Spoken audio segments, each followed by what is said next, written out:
오늘 우리에게 주시는 하나님의 말씀 사도행전 9장 11절부터 19절까지 말씀입니다. 사도행전 9장 11절부터 19절까지 말씀. 사도행전 9장 11절부터 19절까지 말씀 저와 함께 한 절씩 교독하시겠습니다. 주님께서 아나니아에게 말씀하셨다. 일어나서 고전 길이라 부르는 거리로 가서 유다의 집에서 사울이라는 다소 사람을 찾아라. 그는 지금 기도하고 있다.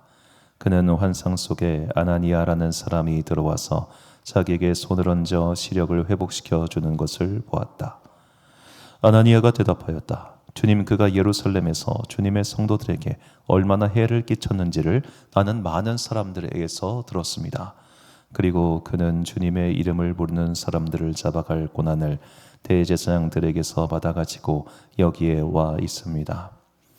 주님께서 그에게 말씀하셨다. 가거라. 그는 내 이름을 이방 사람들과 임금들과 이스라엘 자손들 앞에 가지고 갈 내가 택한 내 그릇이다. 그가 내 이름을 위하여 얼마나 많은 고난을 받아야 할지를 내가 그에게 보여주려고 한다. 그래서 아나니아가 떠나서 그 집에 들어가 사울에게 손을 얹고 형제 사울이여, 그대가 오는 도중에 그대에게 나타나신 주 예수께서 나를 보내셨소. 그것은 그대가 시력을 회복하고 성령으로 충만하게 되도록 하시려는 것이요 하고 말하였다. 곧 사울의 눈에서 비늘 같은 것이 떨어져 나가고 그는 시력을 회복하였다. 그리고 그는 일어나서 세례를 받고 함께 읽습니다. 음식을 먹고 힘을 얻었다. 아멘. 눈을 뜨는 기도라는 제목으로 하나님의 말씀 선포하겠습니다. 잠시 제 개인적인 좀 고백을 드리도록 하겠습니다. 지금 한국 시리즈 기간이죠. 한국 시리즈 기간인데 이틀 전에 한화가 LG를 이겼어요. 그때 얼마나 기뻤는지 집에서 그때 8회 만에 역전을 했거든요. 6점을 내가지고 너무 얼마나 기뻤는지 집에서 거실에서 와 혼자 소리 지르고 방방 뛰다가 울었어요. 진짜 울었어요. 물론 제가 그 정도로 기쁘긴 한데 순간 우는 저를 보고 깊은 현타가 왔어요. 이게 울 일인가? 아니 아무리 야구에 미쳤어도 이게 울 일인가 싶은 거예요. 너무 그 모습이 한심해가지고 여기엔 좀 역사가 있습니다. 예전에는 프로야구를 네이버 스포츠에서 그냥 무료로 계속 볼 수 있었는데 이게 몇 년 전부터 그 TV랑 계약을 하고 나서부터는 유료로 시청해야만 됐어요. 그러니까 이전까지는 또 하나가 워낙 못하다 보니까 그냥 끝나고 하이라이트만 보고 그냥 승패만 보고 했는데 올해 이상하게 잘해가지고 마음속에 그래 내가 큰맘 먹고 나의 행복을 위해 월 6,000원 7,000원 쓰는 거 대단한 거 아니잖아 해가지고 TV를 구독을 시작한 거예요. 그걸 매일 프로야구를 보기 시작했어요.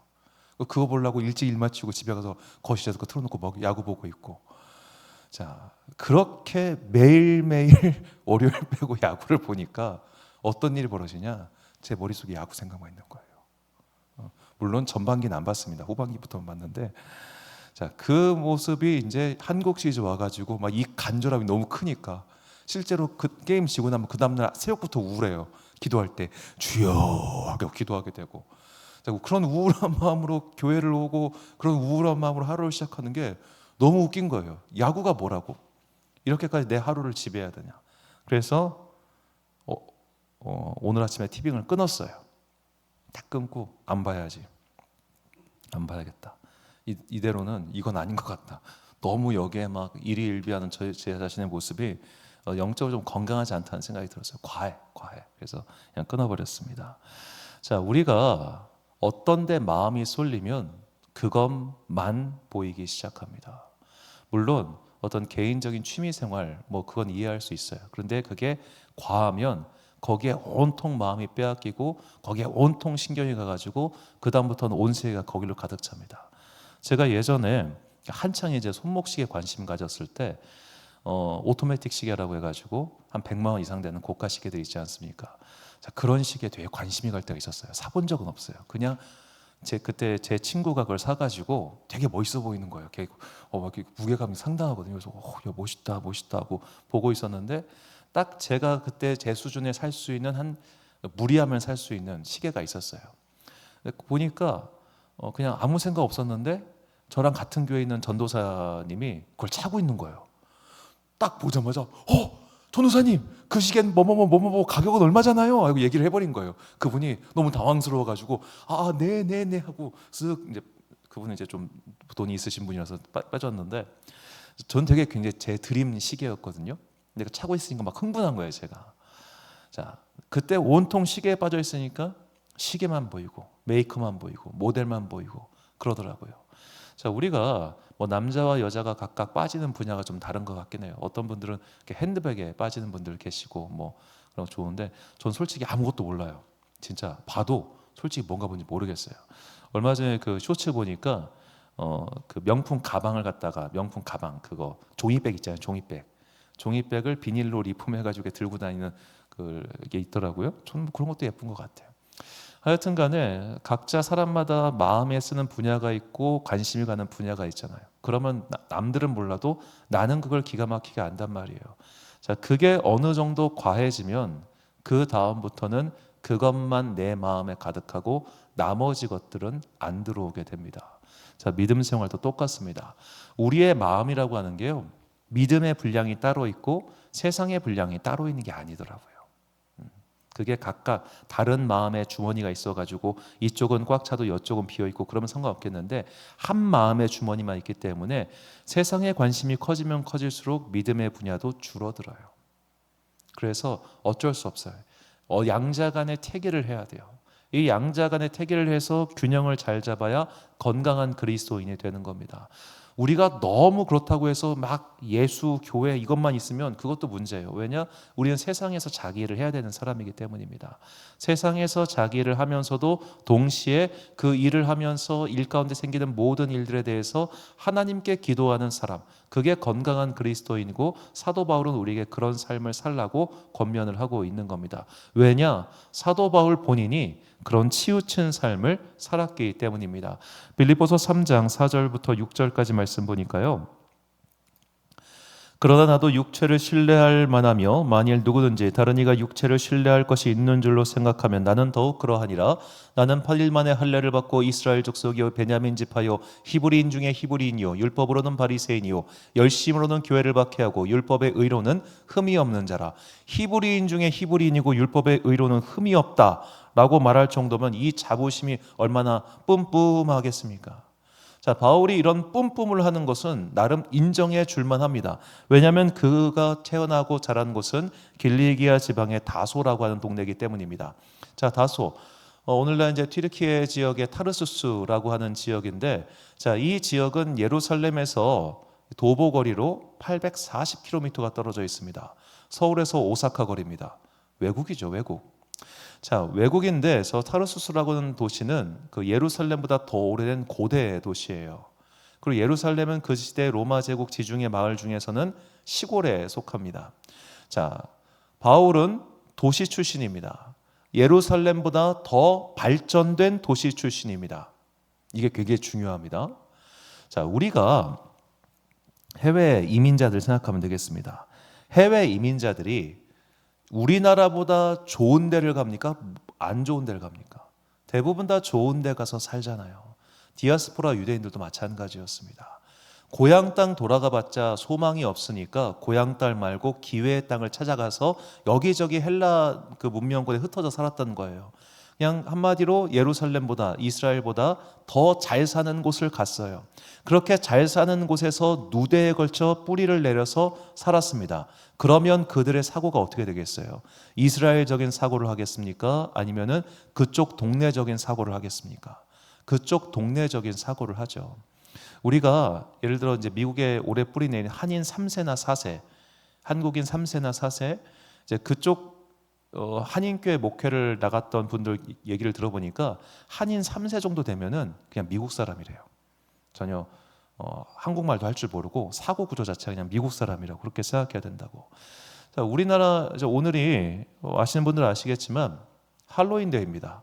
아까 엘리베이터 타고 올라가는데 어떤 여성분께서 이 머리에다가 할로윈 걸 쓰고 올라가시더라고요.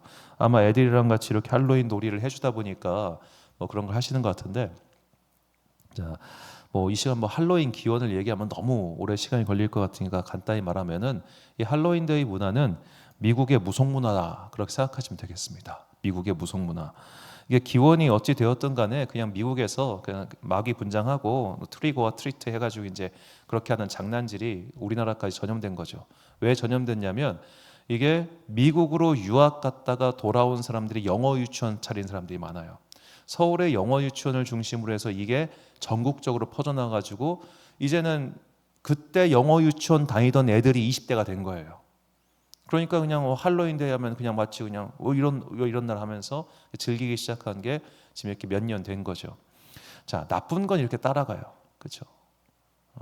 자, 왜 따라가겠습니까? 우리보다 선진국, 우리보다 나은 문화라고 생각하니까 그걸 쉽게 흡수하는 거잖아요. 우리보다 더 핫해 보이고 우리보다 더 좋아 보이고. 바울이 타르수스라고 하는 예루살렘보다 발전된 지역에 살고 있었어요. 그런데 그가 히브리인 문화를 택한 겁니다. 그 히브리인 문화에 대한 자부심이 얼마나 크겠습니까? 우리가 전 세계에서 어디를 갖다 놔도 자기 문화권을 구축하는 사람들이 두 종류가 있어요. 유대인이랑 화교예요. 화교. 어디 가나 차이나타운이 있고 또 어디 가나 유대인들은 그 아주 극렬 유대인들은 자기들 문화권을 유지하지 않습니까? 자, 그런 식으로 자기 자신에 대한 자부심이 굉장히 강했던 사람, 그가 바울입니다. 이 히브리 문화, 유대 문화에 대한 자부심이 그야말로 최고로 강렬했던 사람. 그렇기 때문에 그가 이 자기가 가지고 있는 유대 전통을 무시하고 유대 전통과 다른 말을 하고 있는 그 그리스도인들을 용서할 수가 없다는 거죠. 자기 문화에 대한 자부심으로 눈꺼풀이 씌었습니다. 자기 자신의 의로움으로 눈꺼풀이 씌었습니다. 눈에 다른 거는 뵈는 게 없습니다. 자, 그렇게 멧돼지처럼 돌진하던 바울의 움직임을 하나님께서 멈춰 세우셨습니다. 다메섹으로 가는 도중에 그가 빛 가운데 하나님을 만났고 그의 시력을 상실하게 됩니다.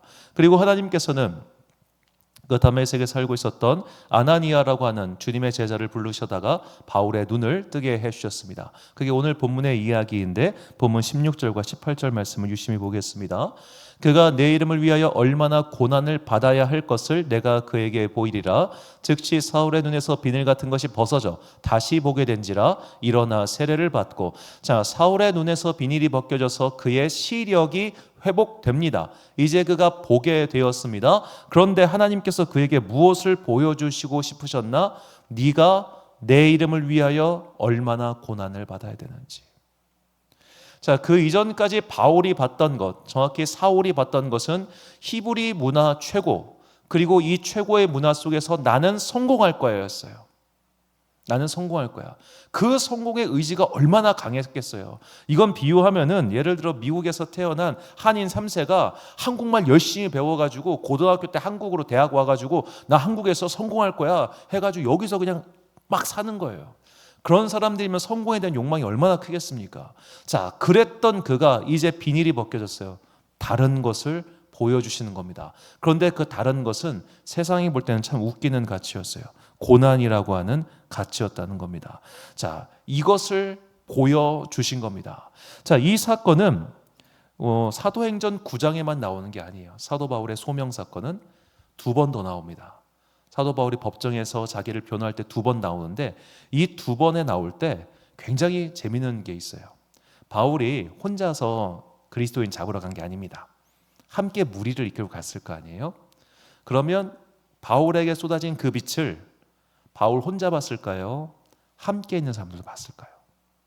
자, 그 이야기가 사도행전 22장 9절과 26장 19절에 나오는데 나와 함께 있는 사람들이 빛은 보면서도 나에게 말씀하시는 이의 소리는 듣지 못하였더라. 왕이여, 정오가 되어 길에서 보니 하늘로부터 해보다 더 밝은 빛이 나와 내 동행들을 둘러 비추는지라. 우리가 다 땅에 엎드러짐에 내가 소리를 들으니. 자, 빛은 다 봤어요. 그 빛은 바울의 눈을 멀게 한, 정확히 사울의 눈을 멀게 한 그 빛은 모두가 다 봤습니다. 그런데 듣는 건 누구만 들었냐? 사울만 들었어요. 자, 이게 중요합니다. 오늘도 하나님의 일은 일어나고 있습니다.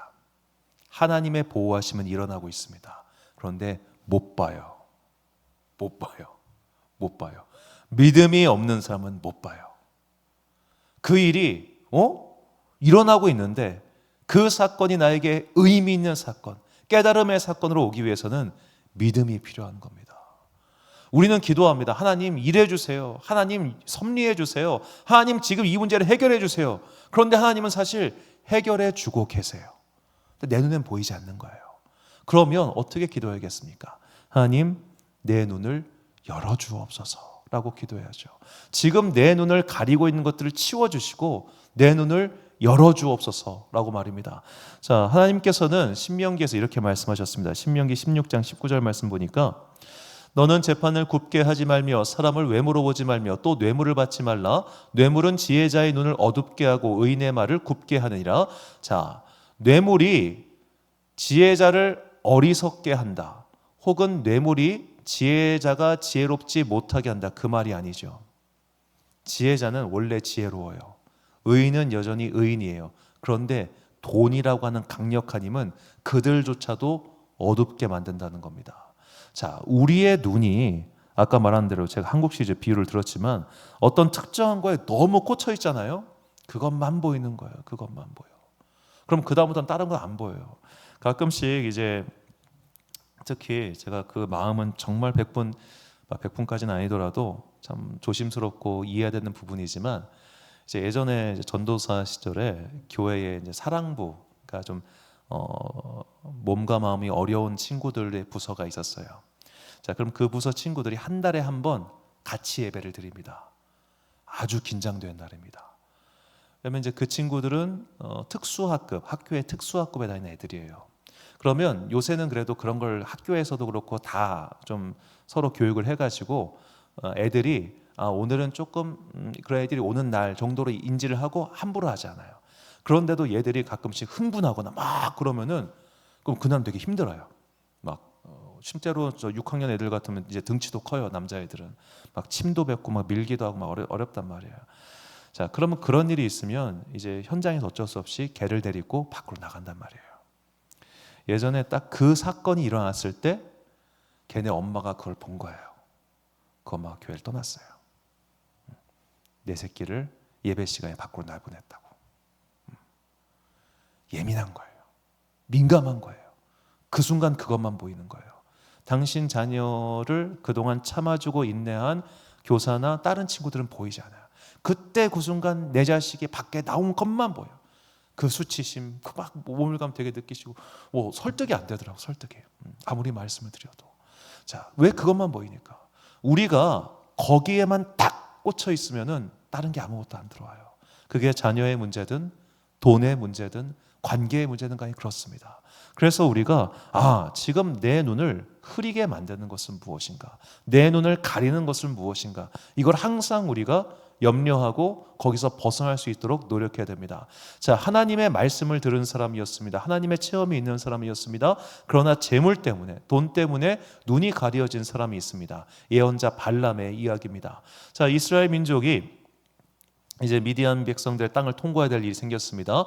자, 미디안의 왕이었던 발락이라고 하는 사람이 얘들 그냥 통과시켰다가 우리 큰일 난다 싶어가지고 그 당시 하나님의 사람으로 유명했던 발람이라고 하는 예언자에 가서 부탁을 합니다. 야, 내가 돈 줄 테니까 쟤들 좀 저주 좀 해줘. 그러니까 발람이 잠깐만 기다려봐. 나 좀 기도 좀 해볼게. 기도를 했어요. 하나님 어떻게 할까요? 가지 마라. 저 이스라엘 민족은 내가 택한 백성이다. 알겠습니다. 내가 섬기는 하나님께서 가지 말라고 하시네. 그냥 돌아가. 알겠다. 돌아갔어요. 왕이 그 소리 듣고 안 돼. 야, 한 번 더 가가지고 부탁해봐. 돈 이만큼 싸들고 갔습니다. 자, 황금은 귀신도 부린다는 말이 있죠. 더 큰 돈을 쌓고 가니까 마음이 흔들리는 거예요. 여러분 이게 참 재밌어요. 그 똑같은 100만 원도 현찰 100만 원 딱 받는 거랑 계좌이체 받는 거랑 기분이 달라요. 진짜 달아요. 이 현찰은 세요. 그러니까 우리가 부모님 뭐 선물 드릴 때 돈다발 이렇게 꽃 만들어서 선물하고 저는 그래 본 적 없지만 그렇게 하는 거 아니겠습니까? 자, 현찰을 눈앞에 떠다닥 갖다 오니까 이 사람이 마음이 혹 해가지고 한 번 더 하나님께 물어봅니다. 자, 이미 하지 말라고 했어요. 그건 왜 물어봤을까요? 가고 싶은 거야. 하나님의 그 마음 눈치채시고 야, 가 하신 겁니다. 자, 그런데 그냥 보내지 않으셨습니다. 그의 길을 막는 천사를 그 앞에 두셨습니다. 그런데 그 천사를 누구는 봤냐?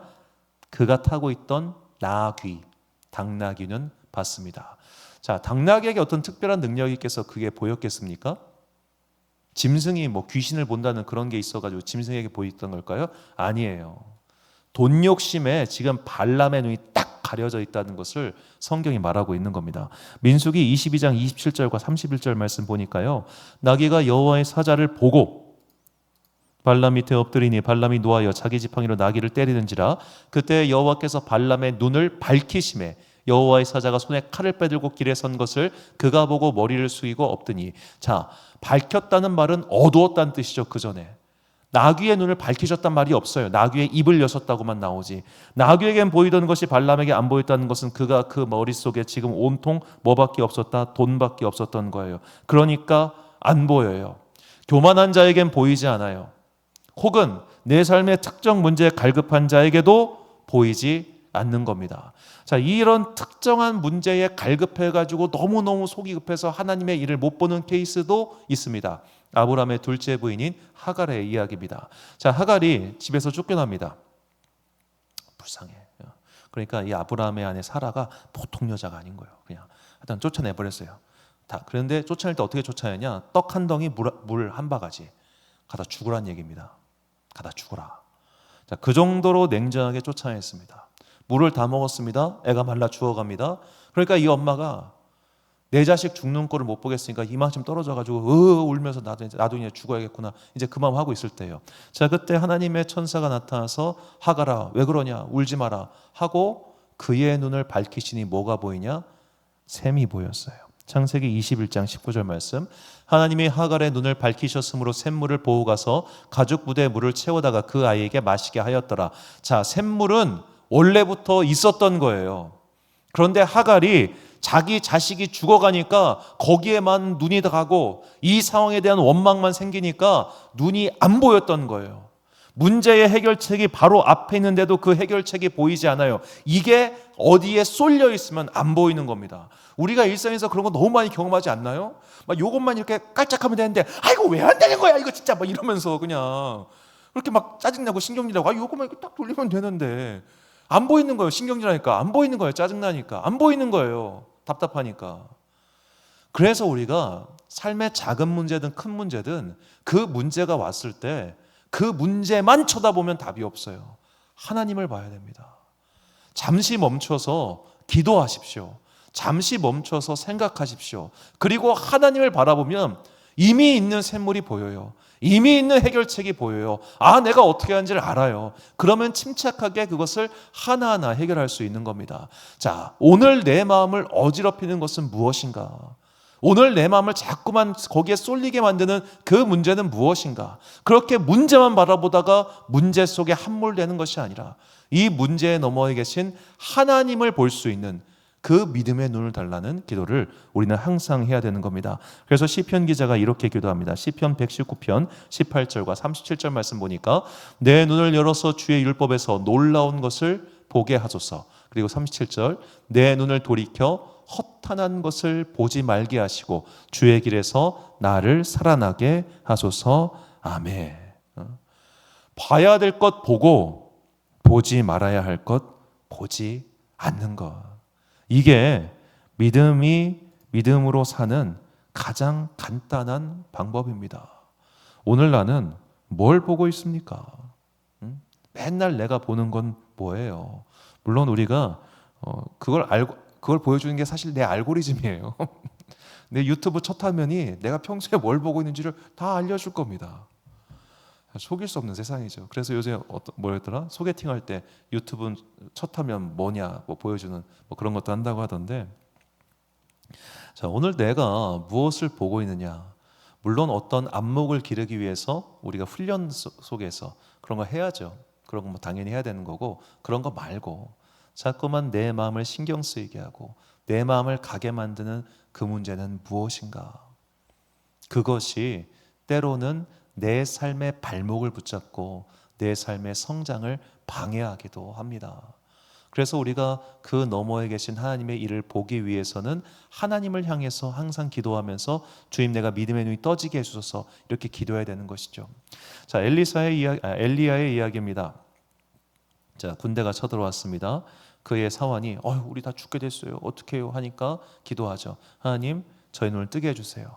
하니까 이미 그 군대 바깥에 천사들이 그들을 지키고 있는 거예요. 우리가 이미 하나님께서 무언가를 하고 계시는데 못 보는 게 참 많아요. 왜? 우리는 지금 눈앞의 일만 보이니까. 제가 종종 비유로 말씀드리잖아요. 우리는 눈앞의 신호등만 보여요. 그런데 하나님께서는 저 너머에 있는 교차로의 일까지 보고 계세요. 저 위에서 스카이뷰로. 우리는 눈앞에 신호등만 보고 있으니까 하나님 왜 빨리 파란불이 안 떠요? 나 지금 급해 죽겠어요. 이러고 있지만 야, 너 지금 만약에 이게 파란불이면은 다다음 신호등에서 옆에 온 차한테 들이받아. 그러니까 내가 좀 못 가게 하는 거야. 그런 신 거라고요. 우리와 그분의 시야가 달라요. 우리와 그분이 볼 수 있는 레인지가 다른 거예요. 그러므로 내가 당연히 하나님의 시야로 볼 수 없기 때문에 인내하며 기다리며 하나님 이 일은 앞으로 어떻게 되겠습니까? 내가 끝까지 인내하며 주의 일을 기다릴 수 있는 믿음을 주옵소서. 끝까지 인내하며 볼 수 있게 하여 주옵소서. 당장에는 고난이 있고 당장에는 힘듦이 있고 당장에는 곰핍함이 있지만 이 너머에 계신 하나님의 상을 볼 수 있게 하여 주옵소서. 이렇게 기도할 때 우리의 삶 가운데 믿음의 소망이 생기게 되는 겁니다.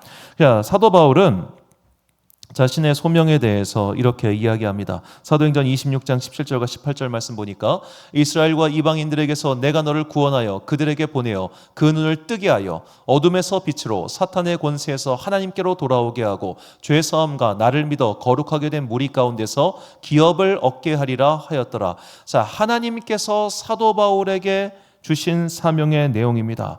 그들의 그 눈을 뜨게 한다. 이방인들의 눈을 뜨게 해서 하나님께 돌아오게 하고 기업을 얻게 한다. 기업이라고 하는 이제 성경의 표현은 그 기업이라는 것은 일종의 재산을 뜻합니다. 자산이 되게 한다. 자, 믿음의 자산을 얻게 하기 위해서 내가 너를 보냈다는 거예요. 그리고 모든 사람들의 눈이 그렇게 띄어져야 된다. 이것이 사도의 사명이었고 오늘 우리의 사명이기도 합니다. 내 눈이 띄어야 됩니다. 내 눈이 열려야 됩니다. 그래서 보지 못하는 것을 볼 수 있게 도와달라고 간구해야 됩니다. 만약에 보지 못하는 것을 계속 볼 수 없다면 하나님의 때까지 인내할 수 있도록 주님 나를 도와주옵소서라고 기도해야 됩니다. 우리가 날마다 이렇게 기도할 때 우리는 비로소 당장의 그 문제 때문에 넘어지거나 당장의 그 문제 때문에 낙심하거나 당장의 그 문제 때문에 실패하는 그런 어리석음에서 벗어나 하나님의 호흡으로 길게 기다리면서 마침내 우리에게 승리와 영광을 가져다 주실 하나님의 은총을 바라게 될 것입니다. 그래서 바울이 이렇게 우리를 위해 기도하고 우리 또한 이런 기도가 응답되기를 소망합니다. 에베소서 1장 17절부터 19절까지 말씀을 우리 같이 한 목소리로 봉독하겠습니다. 시작. 우리 주 예수 그리스도의 하나님 영광의 아버지께서 지혜와 계시의 영을 너희에게 주사 하나님을 알게 하시고 너희 마음의 눈을 밝히사 그의 부르심의 소망이 무엇이며 성도 안에서 그 기업의 영광의 풍성함이 무엇이며 그의 힘의 위력으로 역사하심을 따라 믿는 우리에게 베푸신 능력의 지극히 크심이 어떠한 것을 너희로 알게 하시기를 구하노라. 아멘. 사랑하는 지혜빛 광성교회 성도 여러분, 그리고 이 금요일 저녁 함께 기도하고 계신 귀한 주님의 자녀 여러분, 하나님께서 우리의 눈을 밝혀주시기를 항상 기도하십시오. 하나님께서 우리의 눈을 뜨게 해주시기를 항상 기도하십시오. 그래야 위기가 다가올 때 넘어갈 수 있고 그래야 유혹거리가 왔을 때 그 유혹에 삼켜지지 않고 유혹 너머에 있는 하나님의 나라의 일을 볼 수 있습니다. 그거 없이는 우리 금방 무너집니다. 그거 없이는 금방 우리도 유혹에 넘어가고 습관에 넘어가고 여러 가지 근심의 걱정의 일에 폭삭 주저앉고 맙니다. 실패해도 하나님을 믿는 사람에게는 소망이 있습니다. 넘어져도 하나님을 믿는 사람에게는 그 다음이 있습니다. 그러므로 문제 너머에 계신 그리고 현상 너머에 계신 하나님을 볼 수 있는 성령의 일하심을 볼 수 있는 그 믿음의 눈을 달라고 항상 기도하여 이 어두운 세상 속에서 슬픔 속에서 삶의 길을 찾는 그런 여러분과 제가 되시기를 주의 이름으로 축원합니다. 우리 함께 찬양 주님을 보게 하소서 올려드리시면서 함께 기도하겠습니다.